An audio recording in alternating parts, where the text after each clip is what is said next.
finally brought the officers who were detailed to concentrate all of their efforts day and night to the apprehension of Bonnie and Clyde, Clyde Barrow's mania, his gun, spiked at last by the law.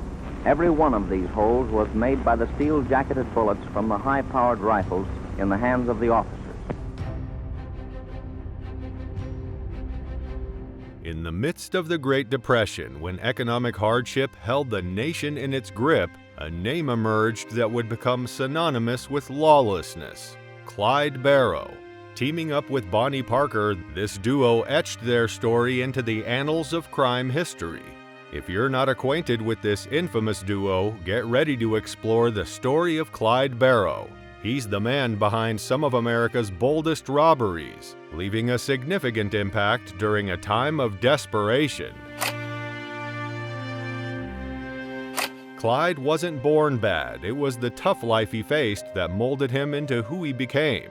He came into this world on March 24, 1909 in Tellico, Texas. Being the fifth of 7 kids, he grew up in a poor family that worked hard on their farm. But tough luck hit when drought ruined their land. They had to pack it up and move to Dallas, Texas. When Clyde was a young boy, he didn't stand out much, just a quiet kid. He went to school like any other child, dreaming of making music and even learning to play the guitar and saxophone. But things changed when his older brother Buck came into the picture. Under Buck's influence, Clyde took a different path. He started with small thefts, like taking things that weren't his, and later moved on to stealing cars. It wasn't long before he upgraded to even riskier crimes, like armed robbery. By the time he hit 20 years old in late 1929, Clyde was already on the run from the law. The authorities were after him for quite a few robberies he had committed. It was the beginning of his life as a fugitive, always looking over his shoulder and staying one step ahead of the law. In January 1930, Clyde's life took a romantic twist when he crossed paths with a young waitress named Bonnie Parker. Introduced by a mutual friend, Clyde felt an instant connection. Spending time together deepened their feelings. But their budding love story hit a bump when Clyde got arrested for stealing cars. Clyde had a distinct taste that set his criminal escapades apart, and that's the Ford V8. These powerful and speedy vehicles turned into his signature during his run of crime. With the Ford V8's might and speed, he could evade the law without breaking a sweat. No wonder he earned the notorious nickname Ford V8 Bandit.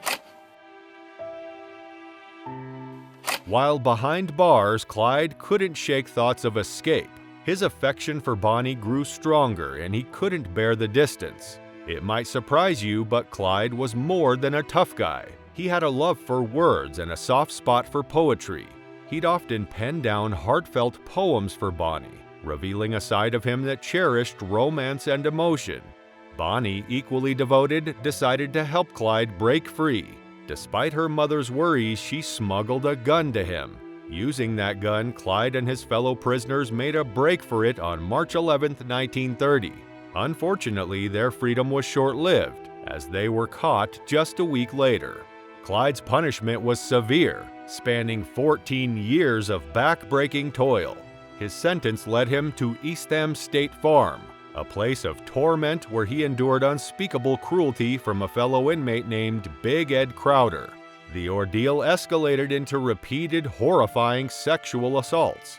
Eventually, it's said that Clyde struck back, ending his torment by hitting Crowder with a pipe, ending his life and breaking his skull.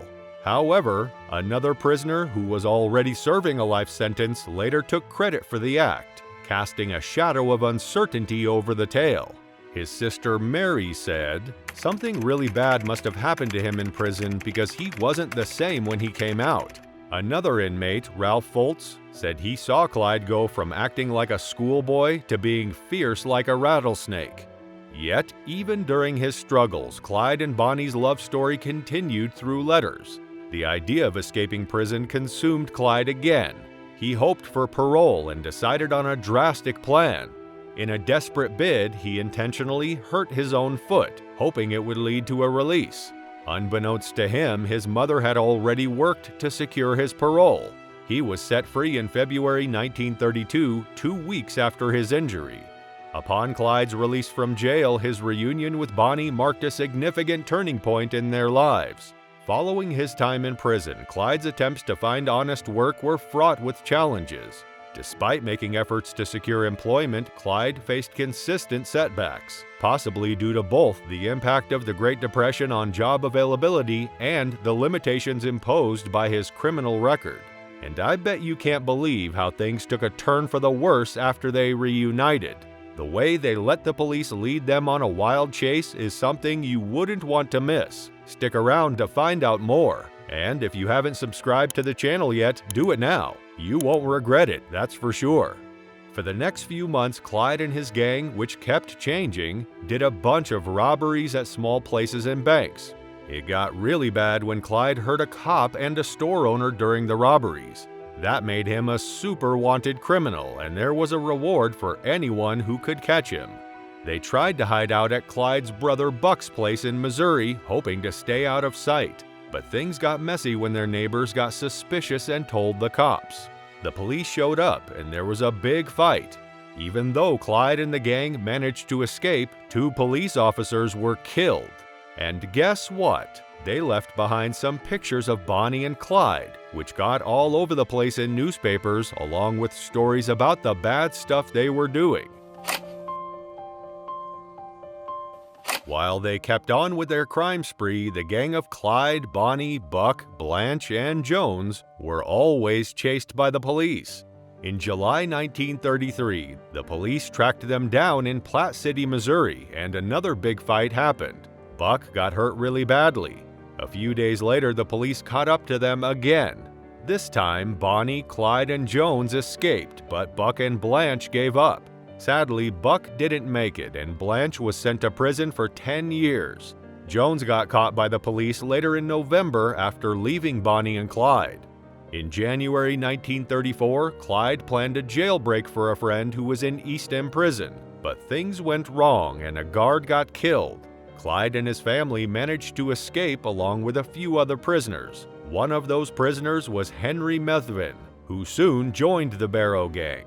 With a bunch of people, including a former Texas Ranger named Frank Hamer, chasing them, Methvin and Clyde killed 2 patrolmen in April 1934. This happened in Grapevine, Texas. Just a few days later, Methvin killed a constable in Commerce, Oklahoma. These terrible killings started the events that would lead to the end of Bonnie and Clyde. So, after a while, Bonnie and Clyde found a safe place on Methvin's family farm in Louisiana. But their secret didn't last long. Methvin's dad spilled the beans to the cops in exchange for his son's freedom. That's when things got bad. On the early morning of May 23, 1934, 6 police officers hid in bushes, waiting for Bonnie and Clyde to come. They got help from Ivan Methvin, who put his car on the road and pretended it was broken. In a heart-stopping moment, Clyde's car slowed, and from hidden vantage points, police opened fire with a furious barrage. Bullets rained down, turning the scene into a chaotic symphony of violence. The relentless gunfire finally silenced, revealing the tragic tableau of their end. People were so confused about them that they even tried to take their hair, clothes, and even Clyde's ear as souvenirs. It's strange but true. After their deaths, Bonnie and Clyde's bodies were taken back to Dallas. They had wanted to be buried next to each other, but that didn't happen. They ended up being put in different cemeteries. Even though they did bad things and lived rough lives, the media made them into something like heroes. And that's how the tale of Clyde Barrow wraps up. If you've got any questions about Clyde, or if you want to share your thoughts, just leave a comment down below. And don't forget to hit that subscribe button and give the video a thumbs up if you enjoyed it. Thanks for tuning in.